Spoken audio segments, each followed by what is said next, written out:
Hey everyone, this is Mr. Everything, and today I wanted to do another restoration video on Walkman. This one's an Aiwa. I think I've heard some people pronounce it Aiwa, I'm not sure. There's a little bit of a backstory. I got this like maybe 6 or 7 years ago. I had bought this model just as my first one because it had Dolby and it was affordable, and I kind of liked, it's not a real true EQ, but you had a little bit here, selection. And the first one, I don't even think that this opened correctly, and some of these buttons up top here were like sheared off. Like they still work, but you had to get like a toothpick.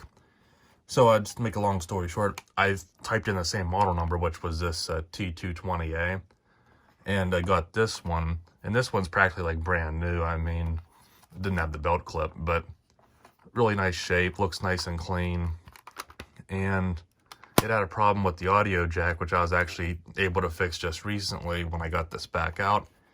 And it never worked though. It was good on radio, all the buttons and everything worked, but it has bad belt and again the headphone jack. So I was able to get a new belt, and I was thinking I would just restore it because I see what the prices that these go for on eBay for a working one. And I don't want to pay hundreds of dollars, and I probably only paid like 15 or so for this, so I figured another 10 for this, and I'll have hopefully a working Walkman. I just want to talk about it, how I'm gonna do this. Now, in my previous video, which I don't think these are appealing to most people, but I just figured I'd make it anyway, just for if there's someone that has this particular AWA, or someone that is interested in this. Doesn't really hurt me to make it. It's pretty nice looking. Again, it has Dolby, and this belt, I had to get this one from England, but it came within a week on eBay, which was not bad at all. And the other one was a Sony. That belt was maybe more common because it's a little bit of a newer player. I've already removed the screws from the back, and maybe because I've opened it a few times. And there is this, which I believe that's an antenna wire. I don't see why that would be a ground. I'm thinking it does work without this, but I'm gonna try and resolder it while I'm in here. Now for this setup, this one's a little bit more complicated, but it's not like insane. The Sony, you take the back off and you have access to like the gears and the pulleys and the belt. This one is like sandwiched, so you can kind of see it right there, maybe that belt right beneath this wire. And then you have the gears here. So this board, there's some screw marks, and I don't know, when I got this years ago, I know I was into it until I broke that wire, but I'm not sure if I lost some of the screws or maybe some of it. I was thinking it was probably me, just I didn't know what I was doing. I didn't know how to solder back then either, so I didn't attempt anything. But now I'm gonna go ahead and see, get these screws off, separate the board, and get started. But first I'll talk about how I fixed the audio jack.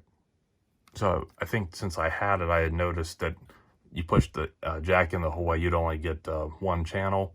And if you pulled it out a little bit, you could get it through to both. But from what I researched, it's still just a mono, but it just, it hits both contacts in that spot. So you're getting, I mean, it's a faux stereo. It's certainly better than having only one channel, but it's just one channel being displayed or sent to both sides.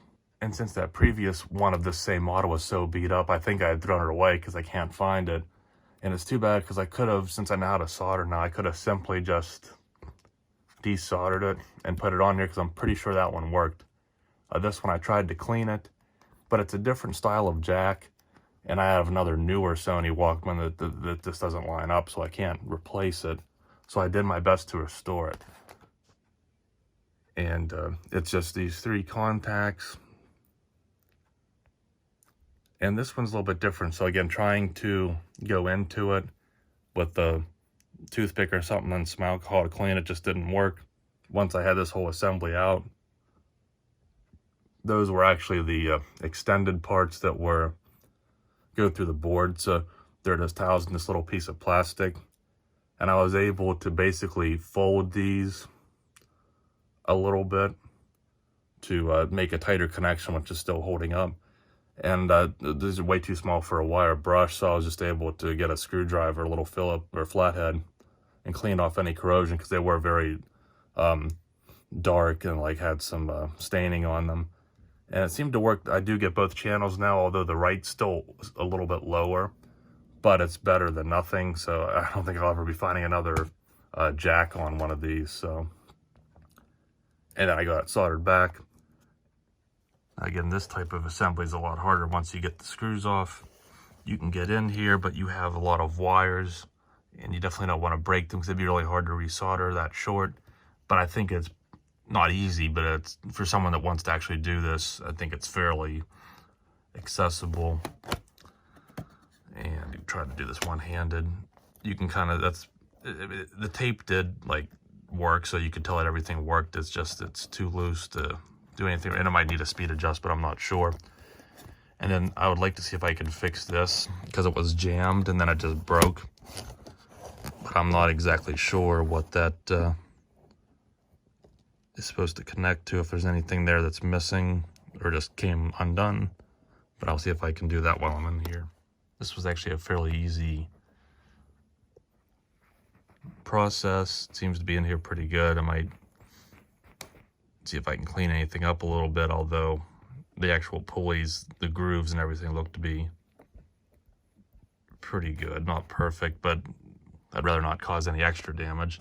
As far as I can tell, I don't see what that's attached to.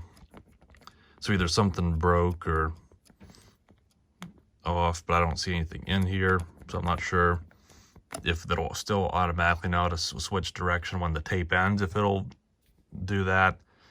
But I don't think I can manually control it anymore. Not that it would matter. It'd still be nice if it would do it when it gets to the end of the tape, which I'll have to test. But as far as, I mean, I really don't need to switch sides in the middle of a song anyway. And I'm assuming that's the date of manufacture, which I'm surprised it's a 90 because it looked, I was thinking like maybe a late 80s, although it's probably still the same model that they had in the 80s. But that's pretty cool, it just the whole date stamped on it there. This actually wasn't that easy to do, but kind of keep the lid in place, but I believe that was how it was. I think that brown wire has something to do with the mono to stereo, but it looked like it was two separate solder joints, and that one was a lot bigger. So since I don't remember what it looked like before it broke off, but I think it was there because that's where it lines up with this. Again, it worked without it altogether, so I don't see how it would hurt. And the radio worked prior, so hopefully this, if anything, it improves it. But I did try to get that back in place. I just got to get the lid back on without separating it again. And I pretty much have it all together. I did notice it still seems to play, like when you can see I did make that connection way tighter. It really shouldn't be like losing content. It's still like it plays through both channels, but it's much quieter on the right. So I still, you get that fuller sound, even though it's just like a double mono or something. But you can see it plays, and I did test it. You can hear it still, I think it needs a speed adjustment, but it is playing, so I'd probably rather deal with that than spending hundreds on a halfway decent one that someone else refurbished. And I think I'll probably, between this one and the last one I fixed, I'll probably listen to about 2 cassettes and never touch them again. So I feel like that's a pretty good deal. So hopefully, at least you can see what this model is like, and I wasn't able to fix that, but it's about, I guess, the best you can get out of these unless you're willing to pay. You can get a newer one that might not be as well made, that still might not have as much wear and tear on it, or you pretty much have to pay more to get a better quality one that people refurbish. But aside from that, hopefully found at least entertaining or found some information if you have one. But I'll leave it there. So thanks for watching, and you'll see me in the next one. Have a good one.